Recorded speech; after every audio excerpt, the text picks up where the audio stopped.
Hey, good evening, everybody. KB5 MIQ Big Boy. Well, I got a couple, three little subjects we're going to talk about tonight. Number one, Radio Shack is coming back. I wouldn't have thought that for anything in the world. This is sad, not a sad story. It's kind of a funny story on my part for being hard headed, not checking sooner. There was a storefront there, a little town close to me, county seat of Red River County, had a Radio Shack sign above it. If you drove in front of the store and looked through the window, a bunch of women's decor and purses and stuff, I was like, man, that's just some kind of, that's either, it's not uncommon to see old signs left on storefronts in these small towns. And I figured it's some kind of Art Deco type store, and they just had a Radio Shack sign or something for sale. I didn't know. Honestly, my oldest daughter told me, she said, no, Dad, there really is a Radio Shack in there. It's in the back end. Well, Monday, over the weekend, I broke the 8-pin mic connector for this FTX setup. I need to get another one. And I got Main Trading Company's been my go-to place, even for several years before I started this channel. I like to do business with them. And but 100-mile round trip from my house to Main Trading Company, and all I needed was an 8-pin mic connector. I happened to be in Clarksville, where this Radio Shack was, to get some trailer tags renewed. And well, I got to check. Sure enough, and the lady said Radio Shack's coming back, and but said they're going to concentrate on what made them what they used to be. It was just parts, electrical components and parts, and that's all they had in this one. So it's cool to see. That's a store of my youth. I think it's great that they're coming back. Uh, well, it won't change my ham radio buying a bit. I'm still going to use Main Trading Company, but if I need a simple connector and that's all I need, and they got it, I'll stop and get it there. So I hope they keep coming back. And if you see a Radio Shack sign on a store in your area, check it out. It may very well be back in business. Guys, Kent letting me keep this 940 a little longer, so I'm gonna keep playing with FT8. I'm trying to learn it a little better, and to where I can pass on advice to new hams asking about it, because I don't feel like I know it that well yet. And try to understand some of the issues that people seem to have with it. I'll be the first to admit it's interesting, but it's not, to me, it's not exciting as getting the contacts on phone. But I've got a lot more DX contacts on FT8 here lately than I have on 10-meter sideband. So it's good for that. And a lot of people like it. I mentioned something to Cody the other night, W5DLX, and I said, I've noticed something. And I've had a pretty good rate of getting QSOs confirmed through QRZ on my single sideband QSOs, but a lot better confirmation rate on FT8. Even in the logbook of the world, they showing up more of the little QSL thing that they put out by I guess that's when somebody puts the same info or confirms your info in that logbook of the world. Another thing I still don't understand all about. But a lot higher rate of getting that stuff confirmed using FT8. Cody said, I think it's a younger generation that's largely doing FT8 that's really into computers and understands computer better than you older guys do. And he's absolutely right. I firmly believe in that. My last video, FT8, had one real negative comment, and I'm not going to repeat it. It wasn't directed at me, it was just directed at FT8.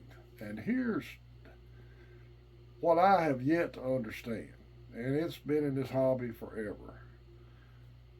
If there's a mode you don't like, don't do it. Real simple. I haven't found anybody running FT8 in the phone portion of the band. And I don't go down in the digital portion of the band and run phone. That's why we got a band plan. Stays out of everybody's way.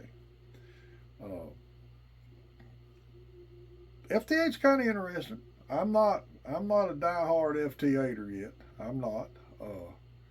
But getting to use the gear set up for free, thank you, Kent, again. I'm gonna play with it a little more.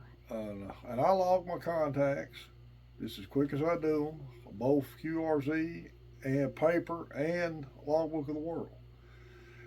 Now, guys, if you got any suggestions on a couple of things I don't understand, like how many times y'all let it transmit your CQ call before you halt it? I'm just curious about that. Or how many times do you let it transmit a connect message trying to connect with the station before it connects? I've been stopping after about a half a dozen tries, just stop it, and then start on another one. Most of the time, I connected within a couple of tries. So, any input on that, leave me a comment, shoot me an email. My email's on the QRZ page. I'll just be curious about that. I'm curious about some of the more etiquette issues and practices that FT8 people do that's really into doing FT8. It's amazing to me some of the countries I've gotten on FT8, and I've got this rig turned down to about 30 watts. Largely running 10 meter FT8. That's my best antenna, and that's fine with me. I worked South Africa and Japan on FT8 in the last 12 hours. It's fun. It is kind of fun. Will it get me off single sideband? No, not a bit. Not one bit.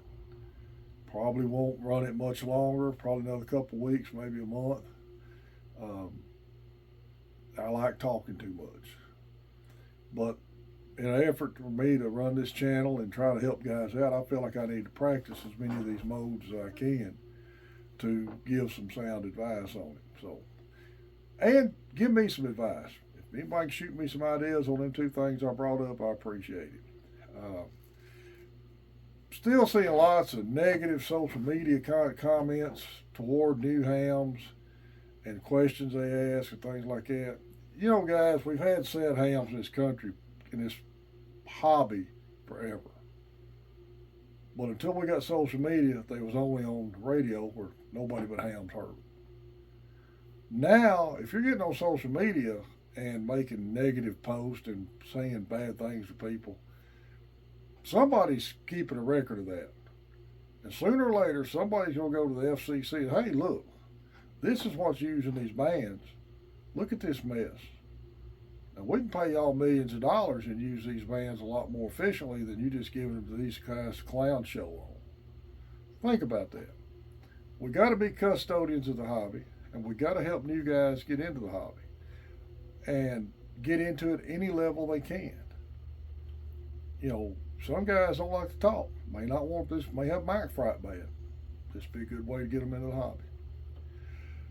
That's about all I can think of for tonight. I'll do another video on this during the week, and hope to have some more of radio tests coming up for y'all here in the future.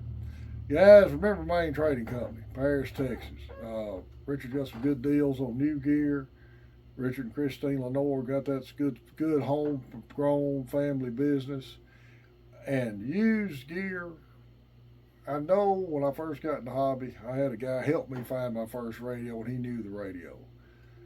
And I know it's a lot of money to outlay for used gear and take a chance on it. That's the reason I recommend MTC. Richard's tested. If he's got a 30-day warranty on used gear, even if you had to pay a little more than what you might find make a super deal at a sidewalk sale or something, it's worth it to get the warranty from him. So check out Richard's used gear on Main Trading Company. Thanks again for all who subscribe to the channel. My email is on my QRZ page, and I'm going to try to remember to put it in the description of the video. Leave me a comment, shoot me an email with any questions you got. This is KB5MIQ Big Boy 73.